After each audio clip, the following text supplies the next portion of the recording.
હાય AR કુકિંગમાં તમારું સ્વાગત છે અને આજે આપણે બનાવીશું વાલનું શાક. તો તેના આ ઇન્ગ્રીડિયન્ટ્સ છે. તો પહેલાં આપણે વાલને અહીં મેં ઓવરનાઇટ પલાળીને રાખ્યા છે અને અહીં મેં 2 કપ જેટલા વાલ લીધા છે. અને તમે જુઓ કે હવે આપણે વાલને કુકરમાં લઈ લઈશું અને કુકરમાં અહીં મેં મીઠું એડ કરી અને તેની સીટી લગાડી દીધી છે. લગભગ અહીં મેં 3 થી 4 સીટી વગાડી છે, કેમ કે વાલ મેં અહીં ઓવરનાઇટ પલાળ્યા હતા. હવે મેં અહીં એક મીડિયમ સાઇઝની ડુંગળી લીધી છે અને એક મીડિયમ સાઇઝનું ટામેટું લીધું છે અને આ બંને વસ્તુને ઝીણા ઝીણા સમારી લઈશું. અહીં તમારે જો તેને બંનેને ક્રશ કરીને લેવા હોય તો પણ લઈ શકો છો. હવે અહીં આપણા વાલ થઈ ગયા છે. તમે જુઓ કે વાલ ચડી અને સરસ મજાના કૂક થઈ ગયા છે. તો હવે આપણે વઘાર કરી લઈશું. તો અહીં મેં એક પેન લીધું છે અને તેમાં હું 2 થી 3 ચમચી જેટલું તેલ એડ કરું છું. અને હવે આ તેલને આપણે ગરમ થવા દઈશું.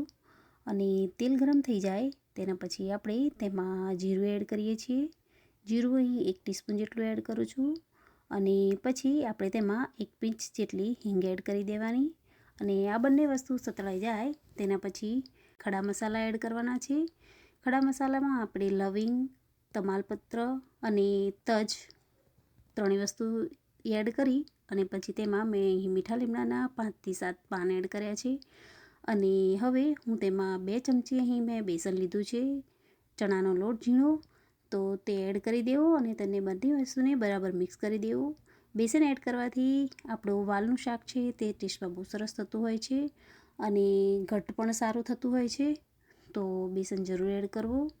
તમે જુઓ કે હવે બેસન ચડવા લાગ્યું છે, એટલે કે બેસન બરાબર થઈ જાય કે બેસન નાખવાથી આપણું તેલ છે તે થોડું ફૂલતું હોય તેવું લાગે છે, પણ જેમ જેમ તે આપણું બેસન ચડી જાય તેમ તે સરસ મજાનું ફ્લફી નથી રહેતું અને એ થઈ જાય છે. હવે મેં અહીં મારી જોડે લસણ અને મરચાંની ચટણી પડી હતી તે એડ કરી છે. તમે લસણ અને મરચું તે અલગ અલગ પણ એડ કરી શકો છો. તો તમે જુઓ કે આ બંને વસ્તુને બરાબર શેકાવા દેવાની, એટલે કે મરચું બરાબર શેકાશે તેથી તેમાંથી તેલ છૂટું પડશે. અને આ થઈ ગયા પછી આપણે તેમાં લીલી ડુંગળી જે મેં સમારીને રાખી છે ઝીણી, તે એડ કરી દેવાની. ઝીણી ડુંગળી એડ કર્યા પછી તેને થોડીવાર મિક્સ કરી અને ચડવા દેવાનું છે, લગભગ 2 થી 5 મિનિટ માટે મીડિયમ ગેસ પર જ ચડવા દઈશું, જેથી જે આપણો મસાલો છે તે દાજી ન જાય. અને આપણું ડુંગળી જો થોડી થોડી ચડી જાય એટલે કે તેમાંથી થોડુંક એવું તેલ છૂટું પડવા માંડે પછી આપણે તેમાં ટામેટાં જે ઝીણા સમારીને રાખ્યા છે તે એડ કરી દેવા. ટામેટાની જગ્યાએ તમે ટામેટાની પ્યુરી પણ એડ કરી શકો છો. તો અહીં મારું ડુંગળી ચડી ગઈ છે અને હવે હું તેમાં ટામેટાં એડ કરી દઈશ. અને હવે આપણે ટામેટાને પણ જે બરાબર તેલ છૂટું પડે ત્યાં સુધી બરાબર ચડવા દેવાના છે. તમે જોઈ શકો છો કે ગેસની ફ્લેમ આપણે મીડિયમ ટુ લો જ રાખવાની છે. અને હવે હું તેમાં ટામેટાં એડ કર્યા છે તો મીઠું એડ કરું છું. મીઠું એડ કરવાથી આપણા ટામેટાં જે તે જલ્દી ચડી જતા હોય છે, તો મીઠું જરૂર એડ કરવું આપણા ટામેટાં એડ કર્યા પછી. અને હવે આપણે આ બંને વસ્તુને બરાબર હલાવી અને એટલે કે ચડવા દઈશું. અને આ બંને વસ્તુ ચડી જાય તેના પછી આપણે મસાલો કરીએ છીએ. તો અહીં મેં ધાણા જીરું પાવડર 2 ટીસ્પૂન જેટલું એડ કર્યું છે. અને હવે તેમાં હળદર પાવડર છે તે પણ અડધી ટીસ્પૂન એડ કર્યું છે. અને હળદર પાવડર એડ કર્યા પછી આપણે અહીં લાલ મરચું પાવડર તે 1 થી 2 સ્પૂન એડ કર્યું છે. અહીં મારી લાલ મરચાંની ચટણી હતી તે મોળી હતી, એટલે કે મેં એમાં કાશ્મીરી મરચું એડ કર્યું હતું. તો હવે આપણે આમાં મરચું એડ કરી અને બધી જ વસ્તુને બરાબર મિક્સ કરી લઈશું. અને આ ગ્રેવીને આપણે 4 થી 5 મિનિટ ચડવા દઈશું, જેથી તેમાંથી તેલ છૂટું પડી જાય. અને તેના પછી આપણે આ ગ્રેવી રેડી થઈ જાય તેમાં આપણે પાણી એડ કરવાનું છે. અહીં હું 1 કપ પાણી અત્યારે એડ કરું છું. આપણું મરચાંની ચટણીવાળું જે બનાવી હતી તે બાઉલમાંથી જ કરીને જ એડ કર્યું છે, તમે જોઈ શકો છો. તો અને તેને બરાબર મિક્સ કરી લઈશું.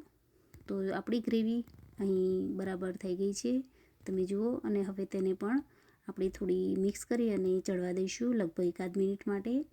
અને આ ગ્રેવી થઈ જાય તેના પછી આપણે તેમાં આપણે જે વાલ ચડીને ગયા છે તે વાલ એડ કરી દેવાના છે. તો હવે આપણે તેમાં વાલ એડ કરી દેવાના અને તેને પણ બરાબર મિક્સ કરી અને ચડવા દેવાના છે. અહીં મેં આંબલી અને ગોળને બંનેને પલાળી અને 4થી 5 મિનિટ મૂકી રાખ્યા હતા.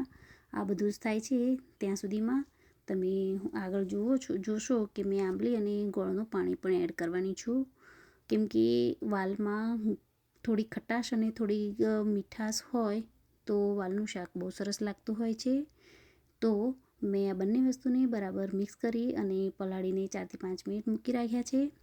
તો આ બધી જ વસ્તુ બરાબર ચડી જાય તેના પછી આપણે તેનું પાણી એડ કરવાનું છે. તમે જુઓ છો કે તેને આપણે ગાળીને અહીં મેં ગણીથી ગાળી અને પછી એડ કરું છું, કેમ કે આંબલીમાં કોઈ રેસા હોય તો તે નીકળી જાય છે. માટે ખજૂર અને ગોળનું પાણી છે તે આવી રીતે મેં લગભગ 3થી 4 સ્પૂન જેટલું એડ કર્યું છે. તમે વધારે પણ એડ કરી શકો છો જેને ખટાશમાં બહુ લાગતું હોય એને. તો મેં ગોળ અને ખજૂરનું પાણી એડ કર્યા પછી આ બધી જ વસ્તુને બરાબર મિક્સ કરી લેવાની છે.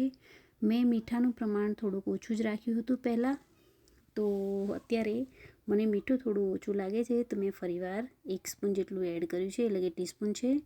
અને બંને વસ્તુને બરાબર મિક્સ કરી લેવાની.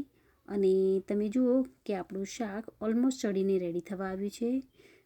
તો આ સમયે આપણે તેમાં કોથમીર એડ કરી દેવી અને પછી આપણે તેને સર્વ કરવું. તો તમને મારી આ વાલના શાકની રેસીપી બનાવી અને જોવી ગમે તો તમે મારા વિડીયોને લાઇક, શેર, કમેન્ટ અને મારી ચેનલને સબસ્ક્રાઈબ કરવાનું ન ભૂલશો. Thank you.